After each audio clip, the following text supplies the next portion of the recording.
have makeup on, that means that I will be filming a video today.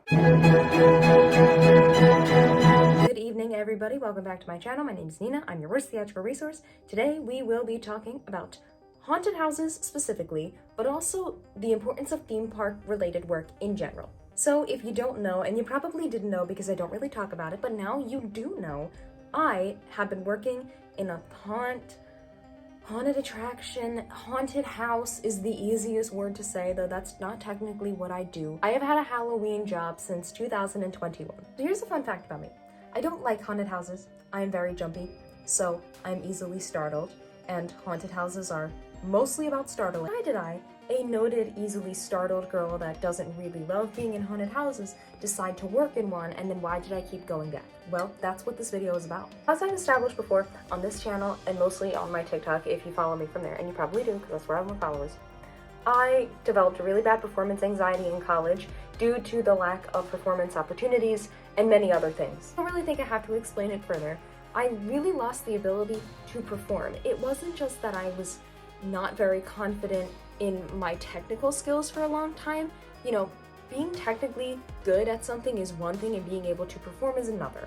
And I kind of lost all of that ability in school. I also happened to graduate in the year of 2021, where the uncertain world in general and the uncertain world of being a professional performer, those uncertainties had an extra uncertainty on top of them, and I really had no idea what my first couple months, my first few years as a professional was going to look like. While I was in school, my teacher and I knew that I had this really bad performance/audition anxiety, and one of the solutions we came up with was maybe I should work in a theme park of some sort. And the reason being is because theme park work, regardless if you're just playing a costume character or if you have a theme park stage performance contract, it's a little bit different than just having a regular book musical stage job or a straight play job or being on a set. Theme park work throws you to the dogs in a way that you don't really expect. If you watched any of my really old videos, you may have already heard this, but the haunt that I work in now had already kind of been on my radar because somebody that I went to school with was working there. Not only as an actor, but she also had a singing position. And that's why I was kind of like, maybe I should go out for this place, because if I were to get a theme park singing job, that would help me really get over a lot of this anxiety that I have. I mean, aside from like the actual mental illness part of it, airbrush makeup does not contain anti-anxiety medication. So I end up getting hired in one of their more interactive actor spaces, which is great for me because one, I don't like walkthroughs because of the animatronics and the overstimulating noises, and two, because I know that this job is going to make me use the skills that I learned in acting school. And above it all, I had a performance job. I count this as a performance job, and I don't care if no one else does. The skills that I have to use to get through work every day throughout this season is everything that I was trained to do in college, which is kind of the point of the video. Without getting into the specifics, my first season was incredible. I fell in love with the job. I never expected to love it as much as I did, especially with, you know, not really being like a haunted house horror person. I'm more into this kind of scary, but it was really great. I met a ton of people that were just freely themselves, and they encouraged me to freely be myself, and I felt like I could be strange and weird and kind of do whatever. And because I love the job so much my first year, I decided to return for my second year. And not only did I get rehired, but my second year, they changed our space to not just be a vampire-themed lounge, but a vampire lounge with singers. Here we go, baby. We're getting into the meat of everything. One of the takeaways from my first season working at the haunt is that I encountered tens of thousands of strangers. And not only did I, you know, repeatedly talk to different people, big groups of people that I never met before and I was never going to see again, is I was on and in character that entire time. Even when they were yelling at me about the fact that they didn't bring their ID to what is essentially a bar. Came up with my own character. I gave her her own backstory, and even though I wasn't, you know, talking about my backstory every single night, there are tons of people that are gonna come up to you. They're gonna ask you what your name is. They're gonna ask you how you became a vampire. or where you're from, or if you know the vampires from What We Do in the Shadows. I love when people ask me that. Well, for 29 show nights, I was playing a different person, just like we do in regular stage work. You are not supposed to be yourself. Another thing about theme park work that differs from stage work is you still kind of have to interact with the public in a more operational way. You know, they're gonna ask you where the exit is. They're gonna ask you where this attraction is. They're gonna ask you where to get food. And can you do that while still being in character? And something that scare actors endure a lot that I don't know if other theme park characters get as much, they definitely do. Haunted house guests are going to say some pretty nasty things to you because they think that they can get away with it because you're supposed to be in costume or you're supposed to be a monster. You have to learn how to navigate that while still performing. Sometimes when it gets really bad, you have to break character. But like, the second year, we learned that we're going to be singers, which obviously meant the world for me because this meant that I had a paid singing job. So the best thing about this was not only was I getting another season full of being on and performing and interacting all 29 nights of shows that I'm scheduled for, but now I'm adding singing on top of that. And I knew that this was going to help my performance anxiety around singing because that's where it's the worst so much. So when it comes down to it, what is it that I'm actually anxious about when it comes to performance anxiety? This is something I ask myself all the time, and I have to sometimes just remove it from the actual anxiety problem, the mental illness, and like, what is it about performing that makes me anxious? Obviously, I don't have all the answers for myself. The agreement that we can come to is that people aren't going to think that I'm good, and I'm going to embarrass myself, and then I'm going to feel ashamed. Now that I know that I have the singing position and I'm excited about it, I'm still incredibly nervous. I mean, even now, like I still get nervous before going out on stage because I think that the general public sometimes is much harder to please than other industry people. People who know that singing and acting and performing all the time is very hard, where the general public, everyone kind of thinks that they can sing. So again, one of the benefits about being in a theme park setting as opposed to a regular book musical stage setting, especially when it comes to haunted houses, is you do not look like yourself at all, especially how I ended up looking last year. You're in a crazy costume. You are in absolutely crazy makeup. You might be in crazy hair. You do not look like yourself, the human. And that's what they tell us at the haunt. You leave the human at the door, you'll become a human again when you leave. And most of the people that you're encountering, they don't know you outside of this place. They don't know what you really look like. They don't know what you really talk like. And in my case, that really helped me when it came to being nervous about the songs I was performing, or being nervous about maybe this one scary thing I tried to do didn't scare anyone, or the thing that I tried to say didn't land, it wasn't funny. First of all, the guests are probably gonna forget about it in the next 10 minutes, especially if they're walking through a haunted house and are getting scared, and they are not going to know that it was me, Nina, saying that kind of stuff, unless they know it was me. With the singing, it's kind of the same thing. So at my job specifically, the way that things work is it's like a cabaret. We have a set of singers, and then we do sets with, I don't know, we go back and forth. We'll do like 3 performers in a set, we take a break.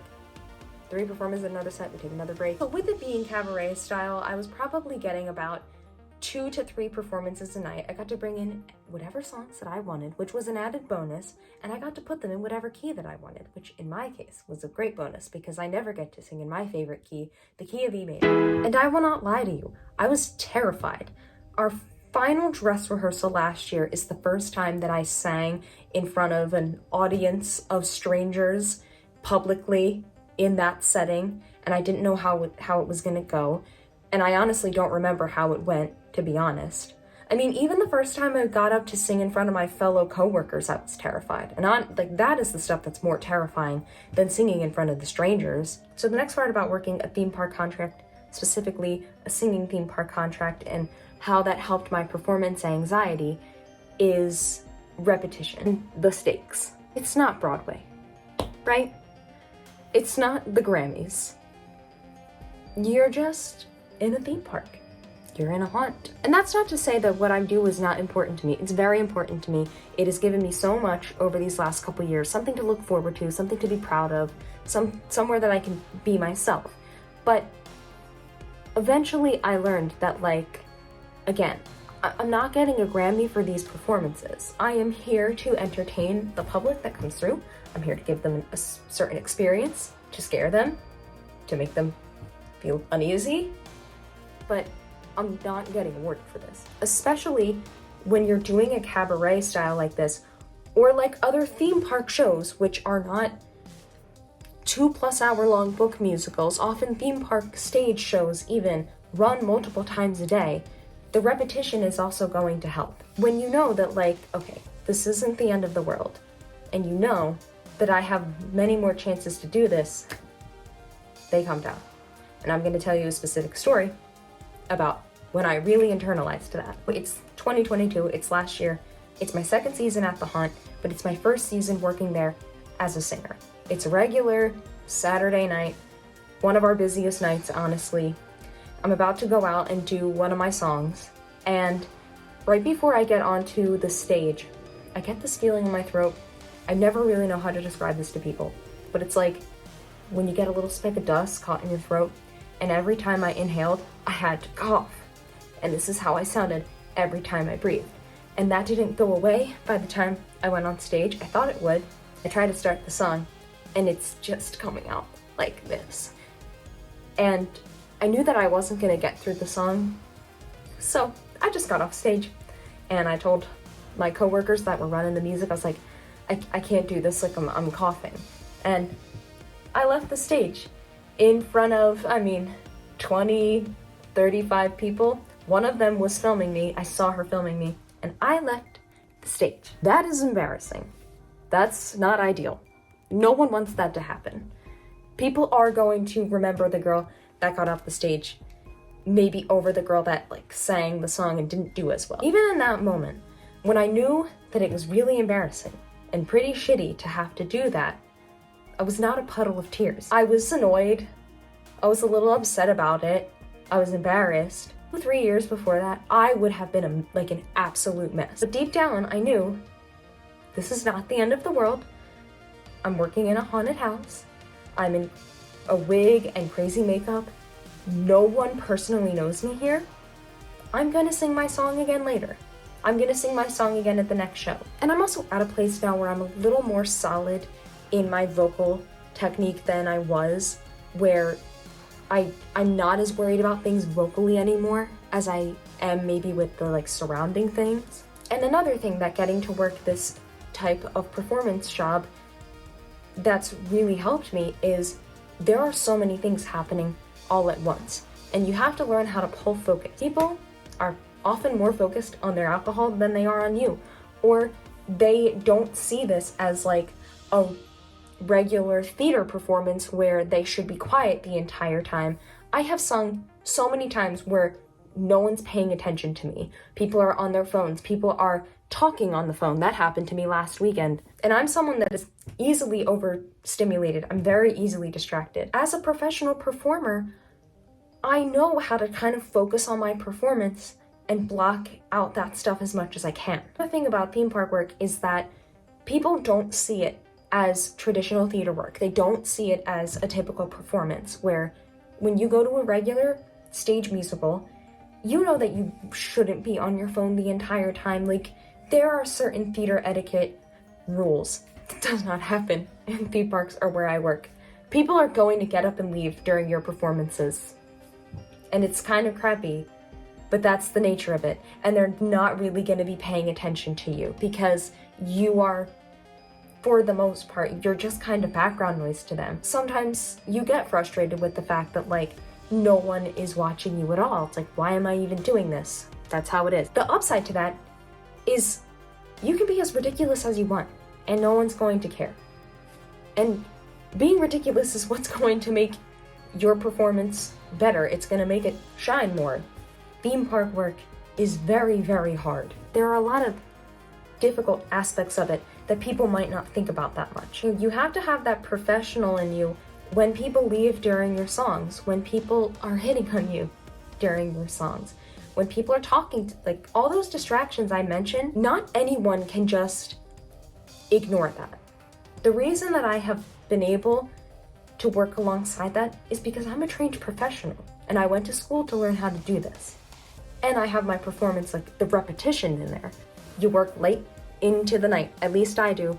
There are many nights where it's 11:30, it's midnight, and I still have to sing. You learn how to pace yourself. You know when to maybe go big. You know when to kind of step back a little bit because it's gonna be a really long night and you don't wanna blow out your voice. Well, hopefully you have the technique to not blow your voice out. And this goes for not just singing. If you're like a scare actor, if you're a theme park actor, tons of noise going on, you wanna get your voice heard. Your technique needs to be there. This is why I will say time and time again, theme park work, haunt work, you're using your degree skills. Whether you believe it or not, just because you are not doing Oklahoma, the book musical, does not mean that your performance skills are not being utilized. And you know what else about working this type of job is really, really hard? It gets really, really cold. The event that I work in, it's rain or shine. So even if it's pouring rain, I'm still expected to go out there and sing my songs. Even when it's gonna drop down to 40, maybe even 30 degrees by the end of the season, I still have to go out there and sing my songs. And you cannot get through a performance in freezing cold as an untrained person. You can't. Try doing it. Not only am I singing on a stage in front of cap 20,000 people, we probably actually have more than that come through throughout the entire season, but I'm gonna cap it there. 20,000 people, and not all of them are going to be great guests. They're gonna leave during your songs. They're gonna just walk right by you and roll their eyes and be like, no, that's not interesting. No, she's not a good singer. I can sing better than her. Again, that's stuff that's actually happened to me. People are gonna be just talking. People are gonna sing so loud they're singing over you. You are gonna be really cold, or you might be really hot, or you might be feeling really shitty that day. You still have to go out and do your job and sing your songs. And even though I'm talking about things that happened at the place that I work at specifically, which is not like most haunts and it's not like most theme park jobs, but they are very closely related. And I'm sure that people who watch this that have worked at traditional theme parks or even the theme park that I'm not gonna say out loud can relate to a lot of the things that I'm saying. So we're kind of at like the early-ish, kind of nearing towards the middle of the haunt season that I'm currently in. And I've already noticed a lot of differences, a lot of improvements of how I am performance-wise this year than I was last year. Not only because I've improved my vocal technique, because I'm used to doing this type of work now, I'm not so worried about every individual performance of my songs. And that's not to say that like I'm getting lazy and I don't care, but I'm not putting so much weight on a little 3-minute song that I'm gonna do. And the big thing for me is that I'm not as worried about, do I sound good every time I get off stage? That's not to say that I don't appreciate the compliments. Like, it's very nice to have strangers come up to you and tell you that you have a beautiful voice, you have a haunting voice, that they loved it, that they filmed you. That's very nice to hear, but I know that I'm not going to put all of my worth on what one stranger thinks of my performance now, or my skill. If you want to be a professional performer, you have to make peace with the idea that you are not going to be doing the traditional performance things all the time. For me, I'm talking about stage work and on-camera work. It's not always going to be those two things. Sometimes you will work a job like this. You have to make peace with the fact that to be a professional performer means that you might perform anywhere. I hope this video helped you see theme park work and even haunted house work in a different light than you may have viewed it before.